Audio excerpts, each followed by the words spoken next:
आज सकाळी सकाळी नवऱ्याने काही कारण नसताना सासूच्या बोलण्यावरून मारले. त्यामुळे सासूच्या बडबडीला कंटाळून ती आज जीव द्यायचा हाच निश्चय करून घराबाहेर पडले होते. हा सगळा त्रास तिला असह्य होत होता. आजारी सासूची दिवसभराची बडबड, टोमणे, नवऱ्याचे दारू पिणे, त्यात नंदेचा कहर, या सर्वांमुळे ते वैतागून गेले होते. काही दिवसापूर्वी तिचे 6 महिन्याचे लेकरू कसला तरी ताप आला व त्यात गेले. तेव्हापासून तिच्या जगण्यातला सारा रस संपून गेला होता. आताही ती बाळाच्या आठवणीने केविलवाणी झाली. तिला चालता चालता तिच्या बाळ लीला आठवू लागल्या. जेव्हा हसून तिच्याकडे झेप घ्यायचे तेव्हा तिच्या साऱ्या कष्टाचे चीज झाल्यासारखे तिला वाटायचे. 7व्या महिन्यात जन्माला आला तेव्हा हिच्या माहेरच्यांनी खूप खर्च करून त्याला वाचवले, पण त्याने जास्त बाळसे कधी धरलेच नाही. सतत काही ना काहीतरी त्याला होतच राहायचे. नवऱ्याने कधीच लक्ष दिले नाही. फक्त थोडेफार पैसे द्यायचा, औषध पुरते, एवढेच त्याचे काम. ही घरचं सगळं आवरून सरकारी दवाखान्यात घेऊन जायचे. रांगेत तासनतास उभे राहायचे. डॉक्टराला दाखवून कधी तेथून फुकट औषध गोळ्या घेऊन यायचे. कधी तिथे नसतील तर नवऱ्याने दिलेल्या तुणपुंजा पैशात अर्ध्याच गोळ्या आणायची. जेवढं तिला करता येईल तेवढं ती करायची. पण महिन्यापूर्वी त्याला एकाएकी ताप आला. 2 दिवस तिने घरगुती औषध देऊन पाहिले, पण गुण नाही आला. 3ऱ्या दिवशी बाळ अचके देऊ लागले. तेव्हा मात्र नवऱ्याने रिक्षा करून दवाखान्यात नेले, पण तोपर्यंत त्या कवळ्या जीवाने प्राण सोडला. तो प्रसंग आठवून तिला भरभरून रडू येऊ लागले. तशी ती कोपऱ्यात एका कट्ट्यावर बसली व रडू लागली. येणारे जाणारे तिच्याकडे वळून वळून पाहू लागले. 1-2घी तिच्याजवळ येऊन विचारून गेल्या. थोड्या वेळाने ती शांत झाली व उठून चालू लागली. चालता चालता ती विचार करू लागली. त्या विचाराच्या तंद्रीत ती कधी मेन रोडवर गेली ते तिलाच कळले नाही. आणि तेवढ्यात तिच्या जवळून कर्कश हॉर्न वाजवत ट्रक गेला व भीतीने तिच्या हृदयात धडधडायला लागले. थोडं जरी समोर गेलो असतो तर आज मृत्यू ठरलेला होता आपला. या विचारानेच तिला हसाय आले. अरे, आपण जीव द्यायलाच तर जात आहोत, मग घाबरायचे कशाला? पुन्हा तिचे विचार चक्र सुरू झाले. ट्रक खाली नको, त्यापेक्षा रेल्वे खाली जीव देऊया. कुणाला कळणार पण नाही. शरीराच्या चिंधड्या उडतील, डोकं, मेंदू, आत्मा सारे एक होऊन जाईल. तिला क्षणात ते चित्र डोळ्यासमोर आले. आपण रेल्वे रुळावर झोपला आहोत. रेल्वे येत आहे कुकू करत. तिने रेल्वेकडे पाहताच रेल्वे अगदी तिच्याजवळ आली आणि काही काळाच्या आतच सारं संपले. हुश्श, चला, एकदाचा निर्णय पक्का झाला. रेल्वे खाली जीव द्यायचा. वरून ऊन, मी म्हणत होते.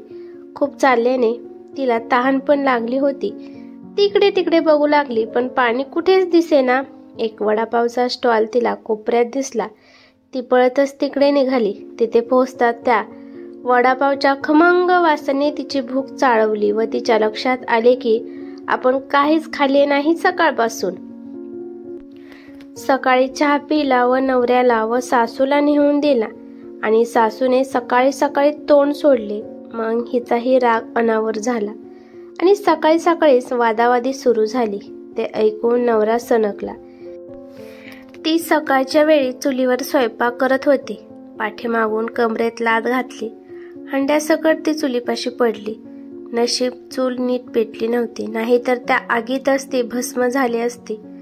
त्या विचारानेच तिच्या अंगावर काटा आला. मागच्या वर्षी शेजारच्या राधाने स्वतःला पेटवून घेतले होते, तेच तिला आठवले. बिचारी नंतर 15 दिवस मृत्यूशी झुंज देत होती. सुटली एकदाची. ती असा विचार करत असताना पाववाल्याने तिला हटकले. काय पाहिजे? ती हडबडत म्हणाली. पाणी. त्याने 1 मग भरून तिला पाणी दिले. ते ती घटाघटा प्यायली व पदराने तोंड पुसून तिने त्याला विचारले, भाऊ, रेल्वे स्टेशन कुठे आहे हो? त्याने तिला सांगितले. इथून 5-6 किलोमीटरवर आहे. त्याने तिला कसं जायचं ते सांगितले. हिला जास्त काही कळले नाही, पण तिने मान डोलावली व निघाली. माराने अंग दुखत होते. बांगड्या फुटून त्या हातात घुसल्या होत्या. ती साधारण 2 किलोमीटर चालली असेल, पण आता तिला चालवेना ती एका झाडाखाली बसून राहिली. दुपारच्या वेळी सार शांत होते.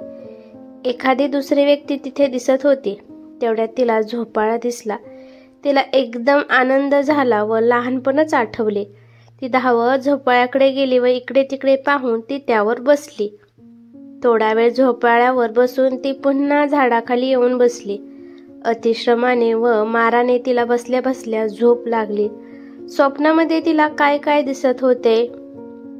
आई बाबासोबत ती झोपाळ्यावर बसली आहे. मध्येच तिचा नवरा येऊन तिला झोपाळ्यावरून उठवत आहे. मग तिने त्याला एक ठोसा मारला व तो रडत रडत गेला. ती झोपेतच हसली. त्याला मारल्याने तिला एक आनंद झाला होता. तेवढ्यात कोणीतरी तिला उठवले. ओ बाई, काय झाले? ती खडबडून उठली. बघितले तर संध्याकाळ होत होते. तिने त्या माणसाला विचारले, किती वाजले?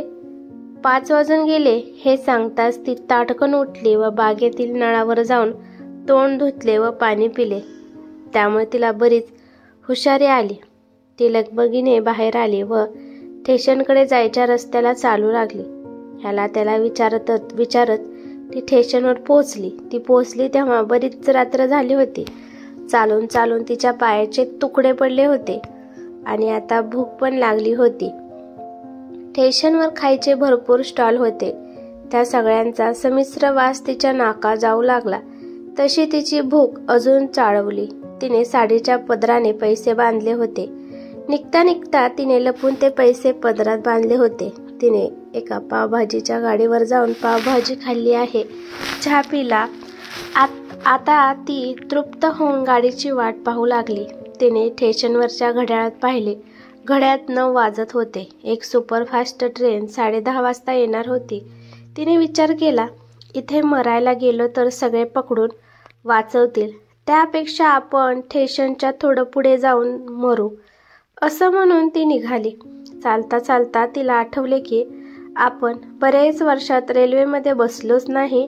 एकदा लहानपणी कुठल्या तरी लग्नाला जाताना बाबांनी जनरल बोगीमध्ये बसवून नेले होते. पण तेव्हा आपण खूपच लहान होतो. त्यामुळे काही आठवत नाही. फक्त कुठल्या तरी बोगद्यातून गाडी जात असताना खूप अंधार झाला. तेव्हा ती जोरात ओरडली होती. एवढेच तिला आठवत होते. हा विचार करत जात असताना तिला खूप मळमळ होऊ लागली. उलटी होणार हे लक्षात येताच ती पळतच स्टेशनच्या कडेला गेली. ती तिथे जात नाही तोपर्यंत तिला भरभरून उलटी झाली. उलटी झाल्यावर तिला जरा बरे वाटले. ती पुन्हा स्टेशनवर आले आणि पाण्याच्या नळापाशी जाऊन तिने तोंड धुतले व थोडे पाणी पिऊन ती तिथल्या एका बाकावर बसून राहिली. आता ती सुपरफास्ट ट्रेन स्टेशनवर येत होती. त्याबरोबर माणसांचा एकच गलका सुरू झाला. ती त्या गर्दीकडे बघतच राहिली. डब्यात शिरण्यासाठी जीवाचा आटापिटा करणारी माणसे बघून तिला हसूच येऊ लागले. एक बाई आपल्या 5 मुलांबरोबर जात होती. एक सूटवाला आपल्या तोऱ्यात हातात सिगरेट घेऊन गाडीत चढत होता. हमाल लोक डोक्यावर सामान घेऊन इकडे तिकडे पळत होते. एवढ्यात गाडीने शिट्टी वाजवली. तशी अजूनच गर्दी पळू लागली. हळूहळू गाडीने स्टेशन सोडले आणि त्यानंतर गर्दी तो गलका शांत होत गेला. आणि एकदम तिला आठवले, अरे आपल्याला याच तर गाडीखाली जीव द्यायचा होता. पण गाडी तर निघून गेली होती. आता काय करावे हे तिला समजेना. तिला स्वतःचाच राग येऊ लागला. ती एका खिडकीपाशी गेली. आतमध्ये एक बाई डुलकी घेत होती. तिने ओरडून ओरडून तिला विचारले. त्या बाईने मोठ्या त्रासाने तिला सांगितले, आता ह्यानंतर एक पण ट्रेन नाही. एकदम सकाळी 4 वाजताच ट्रेन आहे. फक्त मध्यरात्री एक स्लो पॅसेंजर गाडी येते. ती एकदम हिरमुसून गेली व हळूहळू चालत स्टेशनवर आली. तिला आता पुन्हा एकदमच रडू येऊ लागली. ती तिथल्या एका बाकावर बसली आणि एकाएकी तिला प्रचंड भीती वाटू लागली. टीव्हीत, बातम्यात, सिरियलमध्ये बघितलेल्या साऱ्या बलात्काराच्या बातम्या आठवू लागल्या. ती घाबरून इकडे तिकडे पाहू लागली. तो स्टॉलवाला, चहा घेऊन फिरणारा माणूस, लाल डगलेवाला हमाल, त्या कोपऱ्यात बसलेला भिकारी, इकडून तिकडे फिरणारी माणसं आपल्याकडे पाहत आहेत. व कोणत्याही क्षणी ते आपल्याजवळ येतील असे वाटू लागले. ती घाबरून तिथेच दुमडून बसली. परत तिला मळमळ होऊ लागली. ती बळत वॉशरूममध्ये गेली. तिथल्या बेसिंगमध्ये तिला भडभडून पुन्हा उलटी झाली. तिला कळेच ना आपल्याला असं का व्हावे. कदाचित दिवसभराचा ताण, पायपीट व तेलकट वडे खाल्ल्याने असं झाले असावे असा विचार करून ती परत बाकड्यावर आली आणि एकाएकी तिला नवऱ्याची, सासूची, घराची आठवण आली. तिच्या मनात आले, नवरा आहे सनकी पण प्रेमळ आहे. थोडं दारू प्यायचे व्यसन आहे पण बरा आहे. दारूच्या नशेत मारत नाही, कामावर जातो, कमी पैसे पण हातात देतो. सासू आहे वटवट करणारी पण नवऱ्याला हिच्याच बाजूने बोलते. सणासुदीला स्वतःच्या कणवटीचा पैसा काढून हिची हौस पूर्ण करते.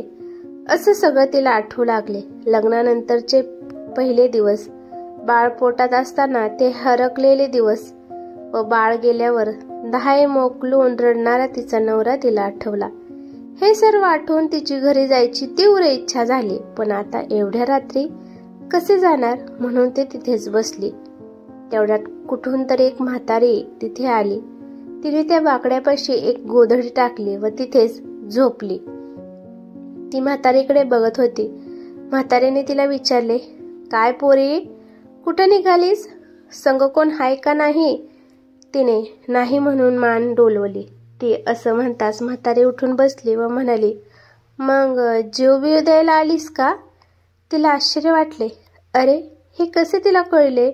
म्हातारी तिच्याकडे बघत म्हणाली, दर 2 दिवसाला इथं कुणी ना कुणी तरी येतच बघ मारायला, त्यामुळे विचारलं. असं ती म्हणताच तिला खूप रडू लागली. तशी म्हातारीने उठून तिला जवळ घेतले. तिने सारी कथा म्हातारीला रडत रडत सांगितली. सांगण्यामुळे तिचा जीव हलका झाला. म्हातारी सारं ऐकून म्हणाली, अगं, जीव देणं एवढं सोपं असतं तर पटापटा सारीच मेली असती की. कशाला एवढा जगाचा सोस घेतला असता? पोरी, एवढं सोपं नसतं ते. तो तुझा नवरा बिचारा रात दिवसभर कुठं तुला हुडकीत गेला असणार. त्या म्हाताऱ्या सासूच्या जीवाला घोर लागला असणार. तुझे माहेरची पण काळजी करत असणार बघ. अगं बयो, जाणारा जातोय पण आपल्या मागे किती जणांचे हाल होत्या ते कुठं पाहतोय? ती गप्प बसून राहिली. रात्रभर म्हातारी तिला घेऊन झोपली. सकाळी हिला जाग आली. सकाळचे 4 वाजले होते. कोणती तरी ट्रेन येत होती. माणसे पळत होती. हिने म्हातारीकडे पाहिले. ती शांत झोपली होती. आपल्या तरुण पोराला व सुनेला एकांत मिळावा म्हणून ती रोज रात्री इथे स्टेशनवर येऊन झोपायची. ती तशी शांत बसून राहिली. म्हातारीच्या समजवण्याने का, डोक्यातले विचारांचे वारूळ कमी झाल्याने का, अजून कशाने ते तिला कळेना व तिने घरी जायचा निर्णय घेतला. सकाळ होत होती. सकाळचा गार वारा मनाला सुखावत होता. तिने म्हातारीला सांगून घरी जावे असा विचार करून तिने म्हातारीला हलवले आणि मी जाते म्हणून म्हातारीचा आशीर्वाद घेऊन निघाली. तर तिने पाहिलं तर तिचा नवरा दाराशी तिची वाट पाहत बसला होता. सासू पण आतमध्ये रडत होती. अचानक समोर बायकोला पाहून तिचा नवरा मोठमोठ्याने रडत तिच्यापाशी गेला आणि तिची हात जोडून माफी मागू लागला आणि म्हणाला की यापुढे तुला मी कधीच मारणार नाही, परंतु तू मला कधी सोडून जाऊ नकोस. लेकाच्या आवाजाने तिची सासू पण बाहेर आली आणि तिने पण तिला सांगितले की यापुढे मी तुला काहीच बोलणार नाही, टोमणे देणार नाही, पण प्लीज तू जाऊ नकोस. तिला अजून काय पाहिजे होते ते आनंदाने राहू लागली. तिला अजून पण उलट्या आल्यागत होत होतं. दवाखान्यात गेल्यावर तिला समजले की तिला दिवस गेले आहेत. ती आता तिचा नवरा खूप खुश झाले आणि ते आता आनंदी राहू लागले. तिला समजले की रागात असल्यावर कोणताच निर्णय घेऊ नये. ही कथा कशी वाटली ते मला कमेंट करून नक्की सांगा. कथा आवडली तर लाईक शेअर नक्की करा आणि चॅनेलवरती नवीन असाल तर चॅनेलला सबस्क्राईब करा. धन्यवाद.